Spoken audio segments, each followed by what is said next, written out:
Buenos días, compañeros. Soy Noemí Esmeralda Reyes Álvarez. Les voy a presentar los primeros dos temas de la unidad 10, que es los principales acontecimientos políticos, sociales y económicos del siglo XXI. Para iniciar, todo empieza con el imperialismo, el cual fue gobernado por Napoleón, la cual lleva a una derrota, lo cual también entra una reconstrucción en 1815. De ahí nos seguimos a la Revolución Francesa. Esto tiene como consecuencia derrota.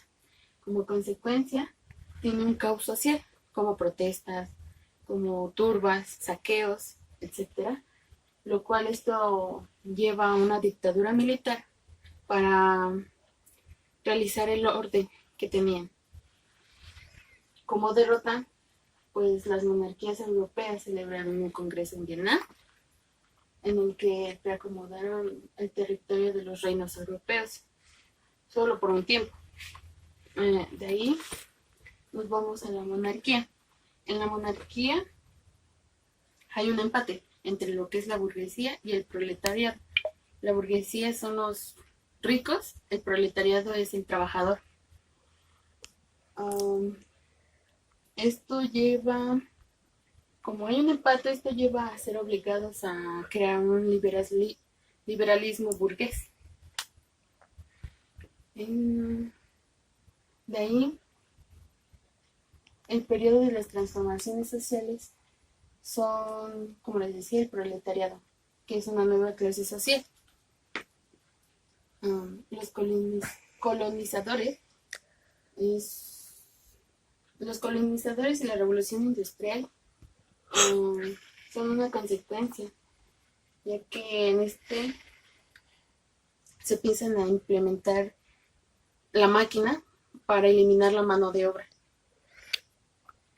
En esos tiempos todavía no existían las leyes, o sea, los hombres podían trabajar, pero sufrían accidentes y el Estado o el gobierno no les pagaba la seguridad. Como siguiente subtema es el pensamiento pedagógico y educación en el siglo XXI.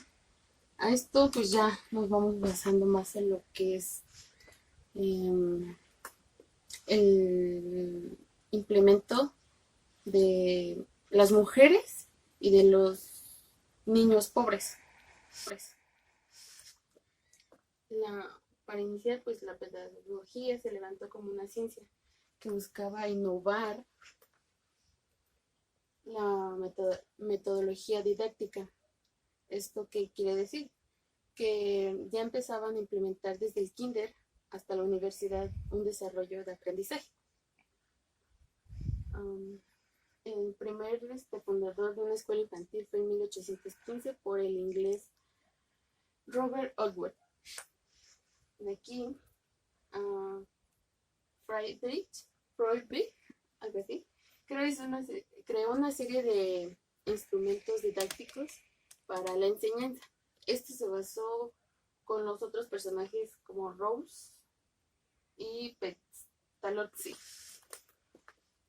La primaria y la secundaria ya implementaban la lengua y la matemática, pero en lo que fue en la etapa de la industrialización se tenía que meter una ciencia que estuviera relacionada. De ahí, la secundaria y la universidad, pues ya no eran unas escuelas normales, tenían que ser técnicas para que esto se desarrollara más su avance y no tuvieran problemas. La pedagogía se vio obligada a desarrollar no solo una organización inteligente, sino sobre todo una didáctica. Esto que nos lleva que ya metían esos procesos como cognitivos de cada una de las personas, como el kinestésico, um, el auditivo, visual, todo eso, ya que los niños no son iguales. A la mitad del siglo XX se representa la etapa de la historia de la educación, ya que lleva a incorporar a los grupos marginales, lo que les decía al inicio, empiezan a ingresar las mujeres y los niños de los proletariados. la psicología se vuelve un punto más importante, ya que ya es una rama disciplinaria para la pedagogía. Y pues estos son este, unos puntos de vista en el idealismo y en el socialismo. En el idealismo, Edgell afirma que el sujeto pensante fuera capaz de conocer su objeto, debe existir en algún sentido, identidad de pensamiento y de ser. Y en el socialismo, la teoría económica y política. Buenas tardes, compañeros y profesor. Mi nombre es Lisbeth Venegas Carrera y mi tema a exponer es el 10.3, hacia una fundamentación de la pedagogía como disciplina científica. Bueno, en el siglo XIX se intensificó el esfuerzo por separar a la pedagogía como una disciplina distinta de los campos de la filosofía, la teología, la moralidad o la política. Immanuel Kant fue el filósofo que generó la base para separar a una disciplina de la filosofía, lo que anteriormente no se había escuchado. Lo que Kant veía como teoría sería retomado para plantear una disciplina teórica de la pedagogía como ciencia. Con esto él se refería a que debe existir un método o sistematización de la educación pedagógica y se debía separar lo que en ese entonces ellos veían como la educación moral y empezar a ver a la pedagogía como una disciplina científica. Él creía que existían dos tipos de educación, la educación negativa y la educación positiva. La educación negativa se daba en un primer momento y se consideraba como los pensamientos. Hola, mi nombre es Keila, soy del equipo 3 y bueno, yo voy a hablar sobre la pedagogía como disciplina social que está representada por Pablo Nator y también hablaré sobre la pedagogía historicista que está representada por Dilthey. Y bueno, vamos a empezar con la pedagogía como disciplina social. ¿Quién era Pablo Nator? Pablo Nator fue un filósofo y pedagogo alemán, representante de la Escuela de Marburgo. Y bueno, este autor principalmente se enfocó en el estudio de pedagogía, ampliando el concepto de pedagogía social. El origen de la pedagogía social está vinculado a la necesidad de intervenir socioeducativamente en una sociedad en crisis como consecuencias de las profundas alteraciones producidas por la industrialización, con oportunidades de buscar soluciones a las carencias, que compartan los cambios para los cuales la sociedad no está preparada. Y bueno, de este modo podríamos señalar que el auge de la pedagogía social en el siglo XX se vincula con los diferentes avances tecnológicos y su expansión en el proceso de globalizaciones. Y bueno, según Nator, la pedagogía social no puede verse separada de la teoría educación, antecedida o seguida por una pedagogía individual. Bueno, esta hay que verla como la comprensión correcta de un problema de la educación en general y en particular la pedagogía de la voluntad. Dentro de la pedagogía social hay cohesión y diversidad como un concepto clave para llevar a cabo el desarrollo teórico de la ciencia. Entonces podría considerarse como una ciencia o arte cuyo objetivo de estudio es el ámbito educativo y lo social que es relativo a la sociedad. Bueno, por tanto la pedagogía social es la ciencia práctica, social y educativa que busca satisfacer las necesidades básicas del ser humano en la sociedad. También busca la socialización o incorporación del individuo al ámbito social que le permita a través de la educación el desenvolvimiento de manera positiva, integral y participativa en la sociedad. Bueno, así nos pasamos a la pedagogía historicista, que como ya habíamos mencionado es representada por Dilthey. Y bueno, Dilthey era un filósofo idealista alemán, profesor de la universidad. Era profesor de la Universidad de Berlín y bueno, este autor está considerado como el creador del método historicista, con el que pretendía eliminar el método científico cuando se estuviera analizando lo que llamaba ciencias del espíritu. Y bueno, el historicismo es una doctrina según la cual el conocimiento de los asuntos humanos tiene un carácter irreductiblemente histórico, de modo que no puede haber una perspectiva histórica, desde la cual se comprende la naturaleza humana y la sociedad. Bueno, lo que se precisa es una explicación filosófica del conocimiento histórico que dé razón del conocimiento correcto de las actividades humanas.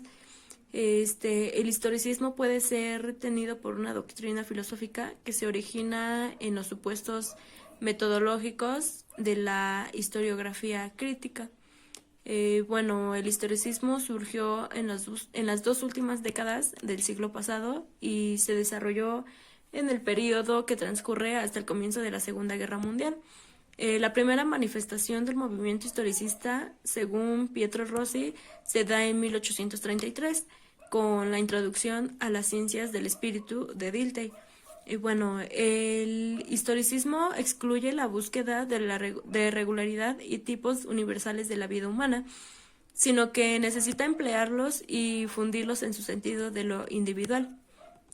Bueno, a partir de 1920 comenzó a resurgir una nueva corriente historicista, impulsada por Dilthey. Algunas causas del florecimiento de esta corriente son la ley del Tribunal de Menores, el impulso del movimiento juvenil, la formación de los obreros, el aumento de carencias y necesidades sociales, entre otras causas. Bueno, entre los representantes más notables de este movimiento filosófico se pueden citar, además de Max Weber y Dilthey, se pueden citar a Simmel, Oswald, Ernest y Friedrich. También se pueden añadir los nombres de Wilhelm y Heinrich Ricket.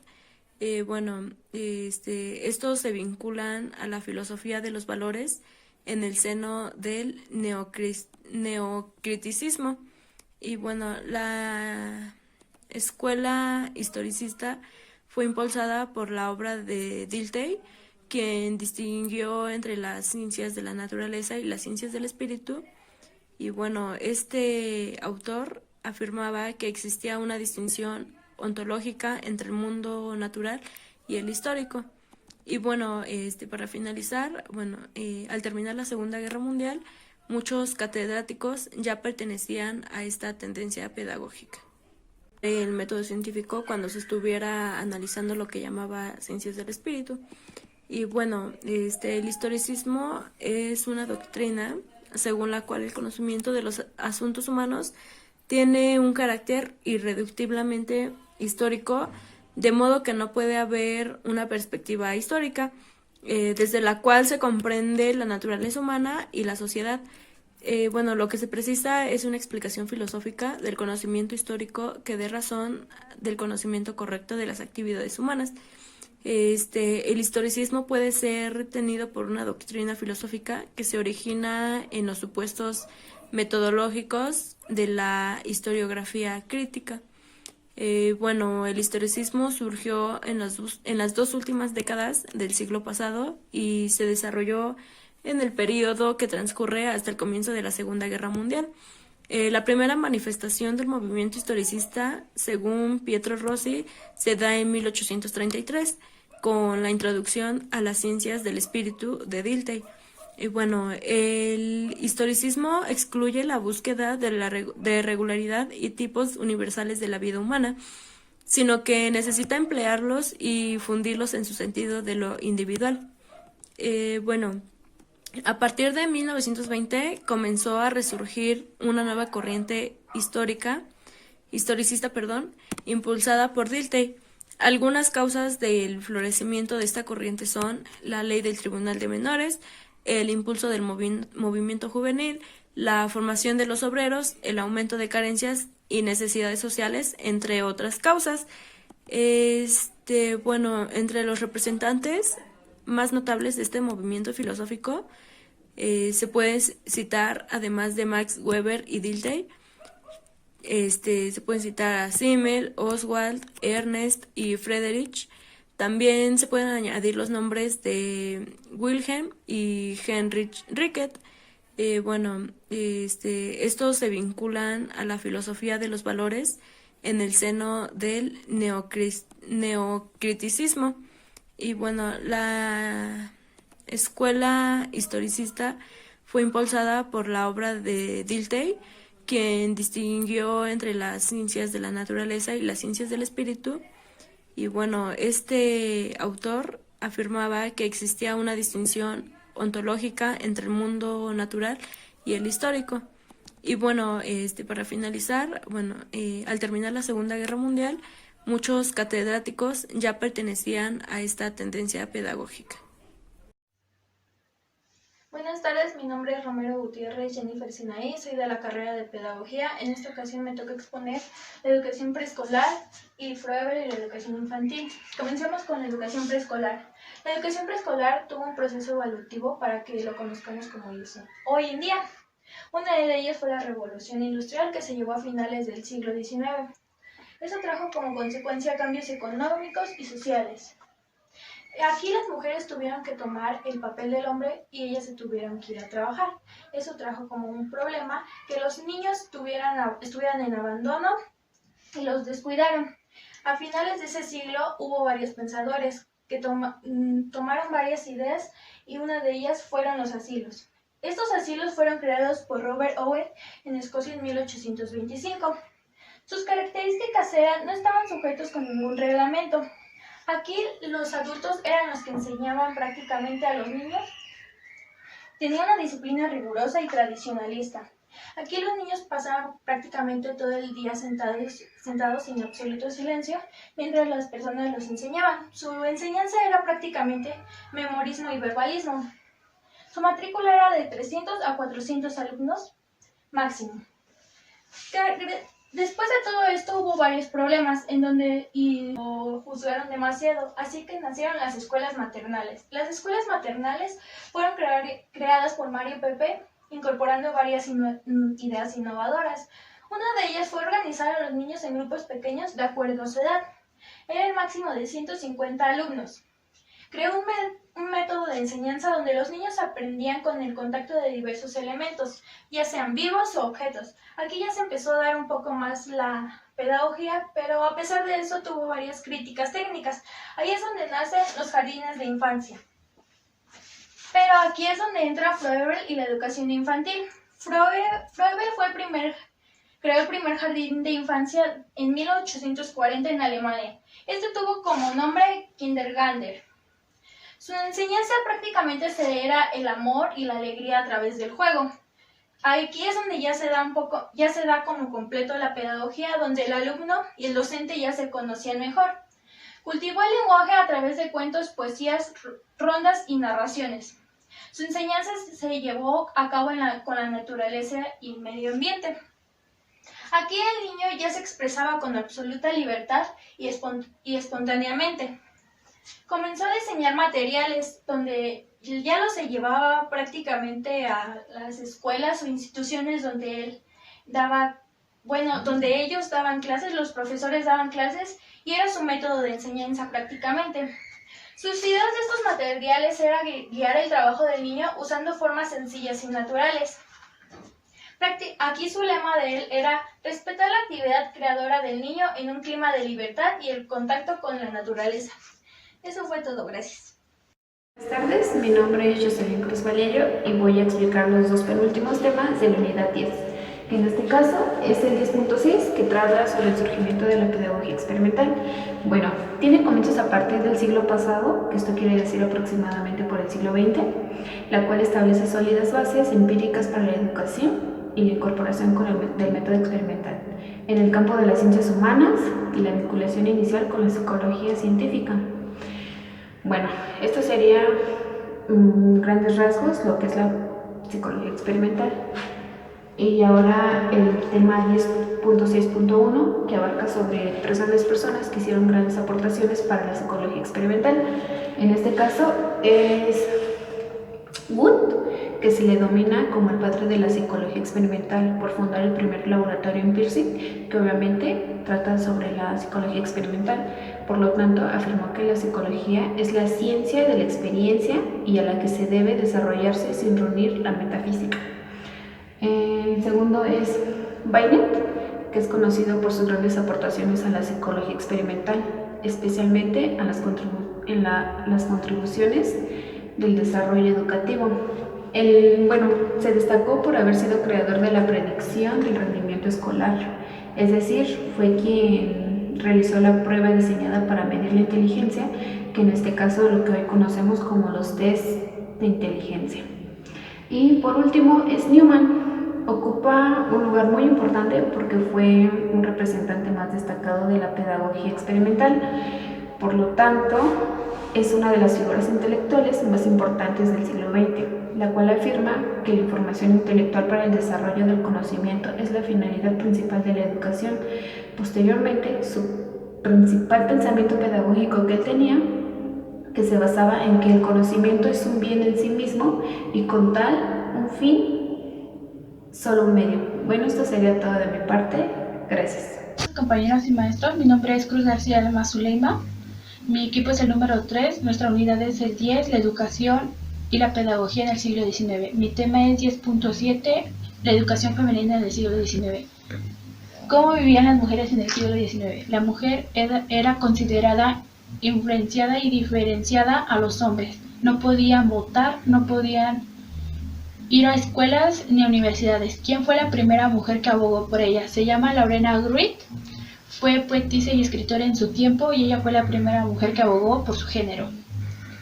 ¿Cómo era la educación de las mujeres en el siglo XIX? La educación de las mujeres en el siglo XIX era influenciada por la Iglesia, ya que ellos consideraban que podían hacer valores y principios religiosos para las mujeres.